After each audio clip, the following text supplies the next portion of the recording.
Assalamualaikum warahmatullahi wabarakatuh. Perkenalkan, nama saya Bella Fardasabila dengan NIM 106210067 dari Program Studi Hukum Tata Negara Fakultas Syariah Universitas Islam Negeri Sultan Taha Saifuddin Jambi. Di sini saya akan menjelaskan ataupun memaparkan hasil dari tugas saya dengan mata kuliah yang berjudul Hukum Pidana. Tugas yang pertama yaitu kita disuruh untuk membuat ringkasan atau resume tentang sejarah hukum pidana. Baiklah, di sini saya akan langsung menjelaskannya. Apa itu bagaimana sejarah hukum pidana?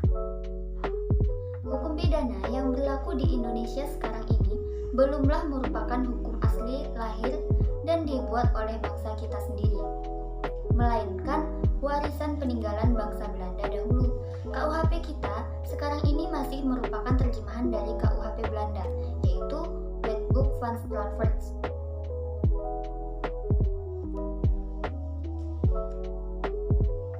Adapun sejarah hukum pidana itu terbagi menjadi 5. Yang pertama yaitu hukum pidana pada masa kolonial. Dan di sini saya akan menjelaskan satu persatu dari 5 sejarah tersebut. Yang pertama yaitu hukum pidana pada masa kolonial. Pada masa periodisasi ini sangatlah panjang, mencapai lebih dari 4 abad. Indonesia mengalami penjajahan sejak pertama kali kedatangan bangsa Portugis, Spanyol, kemudian selama 3,5 abad di bawah kendali Belanda. Indonesia juga pernah mengalami pemerintahan di bawah kerajaan Inggris dan Kekaisaran Jepang. Selama beberapa kali pergantian pemegang kekuasaan atas Nusantara juga membuat perubahan besar dan signifikan. Adapun yang kedua yaitu zaman VOC, Verenigde Oost-Indische Compagnie, pada tahun 1602 sampai 1799. Masa pemberlakuan hukum pidana barat dimulai setelah bangsa Belanda datang ke wilayah Nusantara, yaitu ditandai dengan diberlakukannya beberapa peraturan pidana oleh VOC. VOC berbentuk hak oktroi stand general yang meliputi monopoli pelayaran dan perdagangan, mengumumkan perang, mengadakan perdamaian dengan kerajaan-kerajaan di Nusantara, dan mencetak uang. Pemberian hak demikian memberikan konsekuensi bahwa VOC memperluas daerah jajahannya di Kepulauan Nusantara untuk memperbesar keuntungan. VOC memaksakan aturan-aturan yang dibawanya dari Eropa untuk ditaati orang-orang pribumi. Yang ketiga yaitu zaman Belanda pada tahun 1811 sampai 1814. Indonesia pernah jatuh dari tangan Belanda ke tangan Inggris berdasarkan Konvensi London 13 Agustus 1814. Maka bekas koloni Belanda dikembalikan kepada Belanda. Pemerintahan Inggris diserah terimakan kepada komisaris jenderal yang dikirim dari Belanda. Yang keempat yaitu zaman penjajahan Jepang. Pada masa pendudukan Jepang selama 3,5 tahun, pada hakikatnya hukum pidana yang berlaku di wilayah Indonesia tidak mengalami perubahan yang signifikan. Pemerintahan bala tentara Jepang, Dai Nippon, memberlakukan kembali peraturan zaman Belanda dahulu dengan dasar Gunseirei melalui Osamu Seirei. Pertama kali, pemerintahan militer Jepang mengeluarkan Osamu Seirei nomor 1 tahun 1942. Pasal 3 undang-undang tersebut menyebutkan bahwa semua badan pemerintahan dan kekuasaannya, hukum dan undang-undang dari pemerintah yang dulu tetap diakui sah untuk sementara waktu, asalkan tidak bertentangan dengan pemerintahan militer. Adapun yang kelima, hukum pidana sesudah kemerdekaan.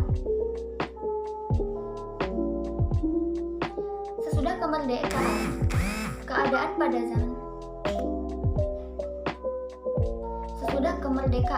keadaan pada zaman pendudukan Jepang dipertahankan sesudah proklamasi kemerdekaan. Pasal 2 Aturan Peralihan Undang-Undang Dasar 1945 berlaku pada tanggal 18 Agustus 1945 mengatakan badan negara dan peraturan yang masih ada masih langsung berlaku selama belum diadakan yang baru menurut Undang-Undang Dasar ini.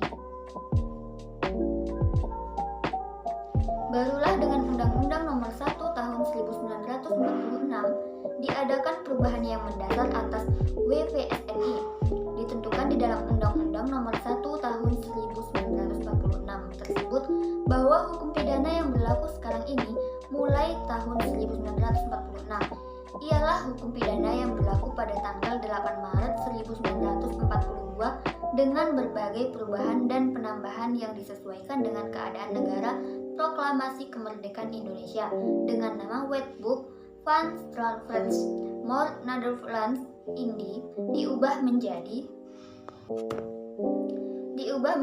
Wetboek van Strafrecht yang dapat disebut Kitab Undang-Undang Hukum Pidana atau yang kita kenal atau disingkat sebagai KUHP.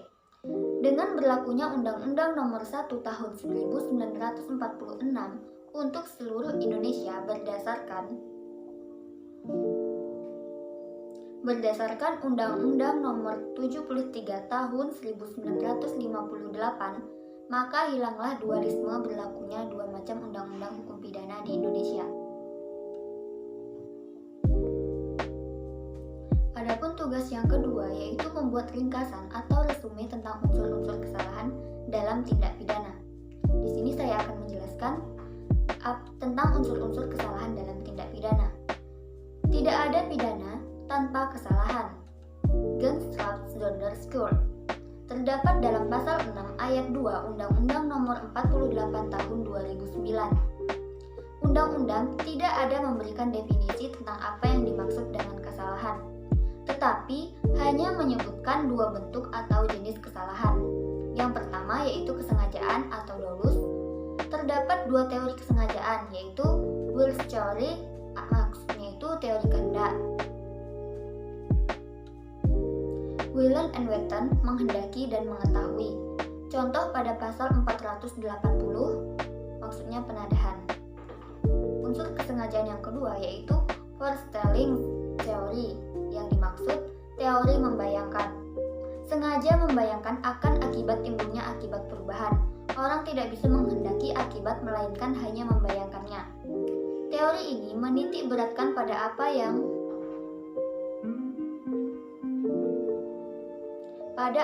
diketahui atau dibayangkan oleh si pelaku adalah apa yang akan terjadi pada waktu itu ia akan berbuat frank.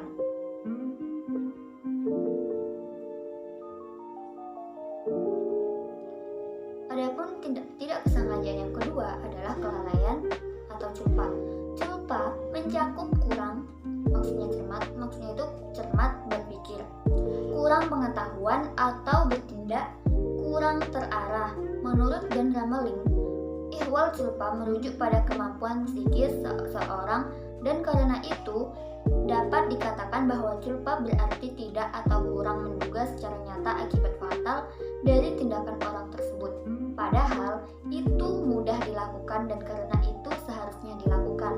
Contohnya pada pasal 359 dan 360 KUHP. Unsur-unsur kesalahan ada tiga. Yang pertama, adanya kemampuan bertanggung jawab pada si pelaku. Yang kedua, adanya hubungan sikap batin pelaku dengan kelakuannya. Maksudnya itu dolus atau culpa. Yang ketiga, tidak adanya alasan yang menghapuskan kesalahan. MVT, orang tidak mampu bertanggung jawab. Yang pertama, 1. Apabila seseorang tidak bebas dalam menunjukkan kehendaknya terhadap perbuatan yang dilakukan. 2. Apabila seseorang keadaan jiwanya adalah sedemikian rupa hingga ia tidak menginsyafi bahwa perbuatan yang dilakukan itu merupakan perbuatan terlarang dan juga tidak dapat menginsyafi akibat daripada perbuatannya itu. Pendapat para sarjana.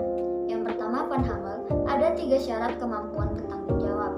Yang pertama, memahami arah tujuan dari perbuatannya. 2. Sadar bahwa perbuatannya dilarang secara sosialis atau masyarakat. 3. Orang tersebut dapat menentukan secara bebas perbuatannya.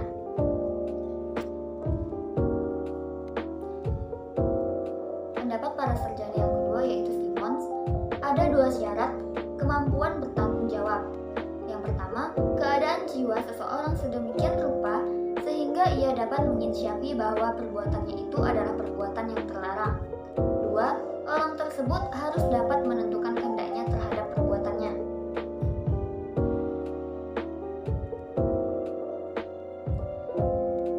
Pendapat para sarjana yang ketiga, R. Saleh, ada 3 syarat kemampuan bertanggung jawab. 1.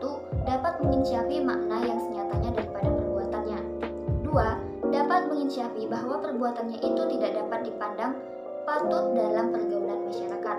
3. Mampu untuk menentukan niat atau kehendaknya dalam melakukan perbuatan.